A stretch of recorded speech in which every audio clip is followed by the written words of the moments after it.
Hello, home cooks. It's always a pleasure to have you here at Ebony Ivy Thyme.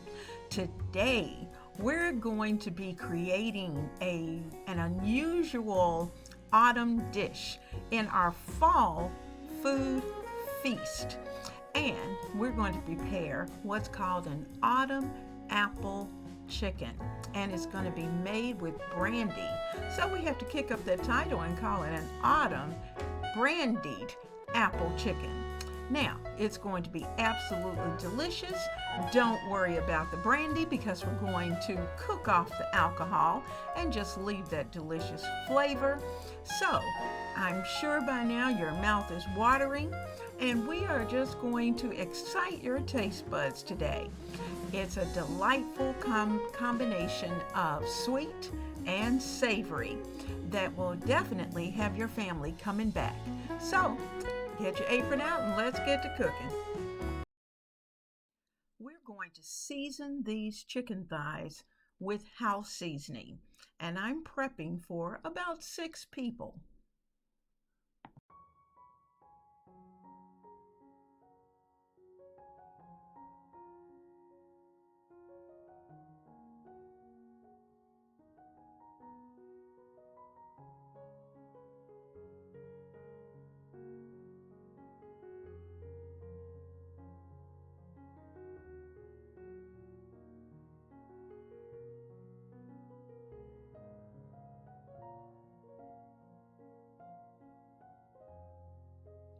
Our house seasoning has black pepper, garlic powder, and onion powder.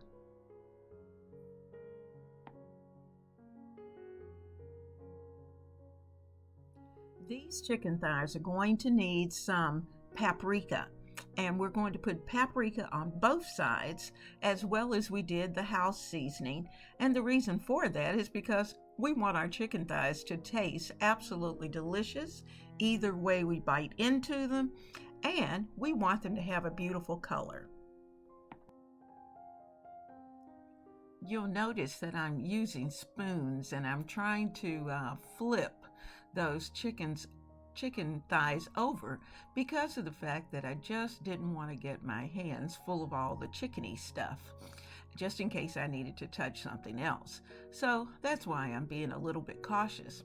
I also have down on my cutting board a plastic, well, I guess you call it plastic, sheet that I can cover the board with, and it just keeps the chicken off that board. The nice thing about this plastic is that it's washable. I can either wash it by hand or I can put it into the dishwasher and have it really sanitized, and that way I can use it over and over again. Heat up your cast iron skillet and get it nice and hot. Then add a couple of tablespoons of your oil of choice. I'm using olive oil. And once they're nice and hot, we'll be ready to put the chicken thighs into the skillet and let them brown. Notice that the oil is starting to have a little bubble or a little jiggle. That lets you know that the oil is nice and hot and ready to receive those chicken thighs. Place the chicken thighs into the oil skin side down. You should hear a nice sizzle and see lots of bubbling around it. If you don't, then after that first chicken thigh, give it a few minutes so that your oil can get nice and hot. But once you have at least 4 into your skillet, wait on the other 2 and let these cook. The vegetables have been prepped. I have some onion, I have some peppers, I have, of course, the apples because they're the highlight. I've also poured out the brandy, and I have about a cup of brandy. And in addition to that, I have some homemade chicken broth just in case I need to add a little more liquid to make that nice brandied sauce. I even added an entire 4 ounces of apple juice. You can use apple juice or apple cider depending upon what you have in your kitchen. For hubby and I thought a nice tall glass of iced tea would be delicious, especially when it's fresh made. So I got that working on the back burner. Hubby came in and started talking, and I lost track of my iced tea. So it ended up having a moment and bubbling over just a bit, but I'm going to get that cleaned up and then we'll be ready to move on with dinner. Keep this in mind. When you're preparing chicken, and particularly in a cast iron skillet, let that chicken stay in place until it releases itself.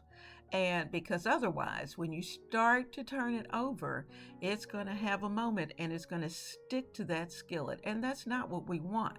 We want a very beautiful, brown, crispy skin on top.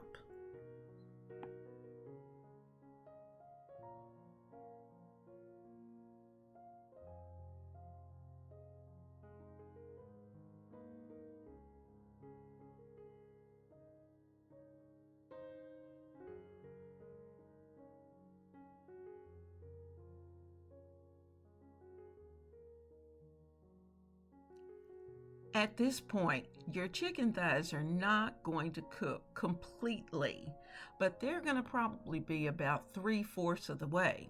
Now, we're going to take them out and we're going to allow them to just sit for a little while until we get everything else prepped and into the skillet. And once we've made that beautiful brandied apple sauce, then we're going to be ready to put the chicken back in and let it simmer for about 10 to 15 minutes in that sauce and finish up its cooking process. Home cooks, I hope you know how special it is having you with me right here in the kitchen of Ebony Ivy and Thyme. I hope you're enjoying yourself. I hope your mouth is watering. And I hope you have clicked on that like button. And if you're not a member of this family, I hope you'll hit the subscribe button because we do these kinds of things all the time. So let's finish up our process.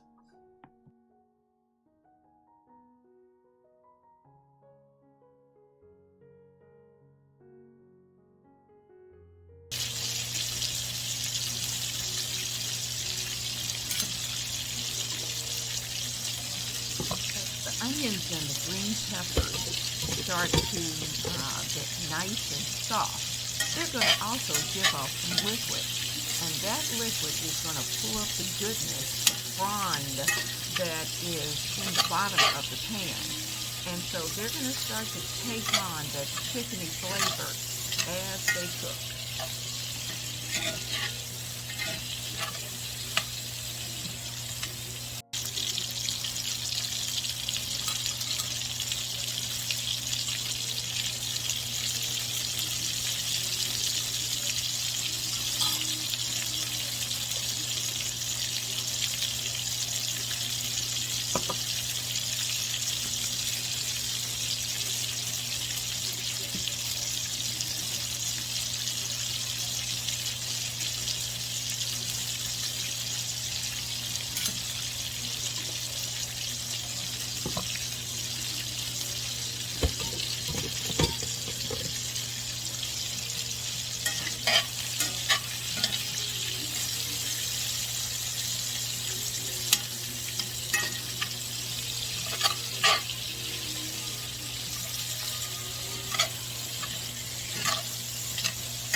few extra apples in after the main portion of the apples have gone into the pan.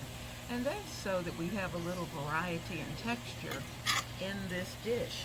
I'm also sprinkling in some flour because we're going to need just a little thickening, and I'm going to let that flour cook with the apples and with the other veggies and start to prepare the sauce.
Once you return that chicken to the pan, don't forget to add any little juices that may have accumulated on the plate because we don't want to lose that flavor.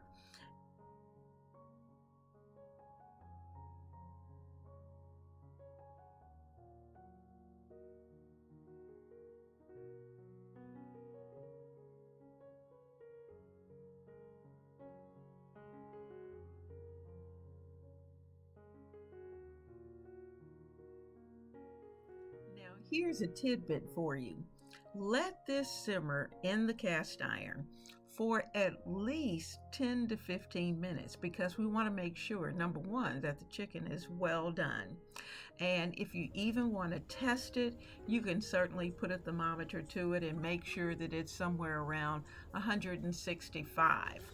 Now, also, you're going to want to make sure that you have prepared some rice on the side so that you'll have something to be able to put this deliciousness over and certainly add a little bit of the juices onto the rice. And we've taken care of all of that. So it's time to eat.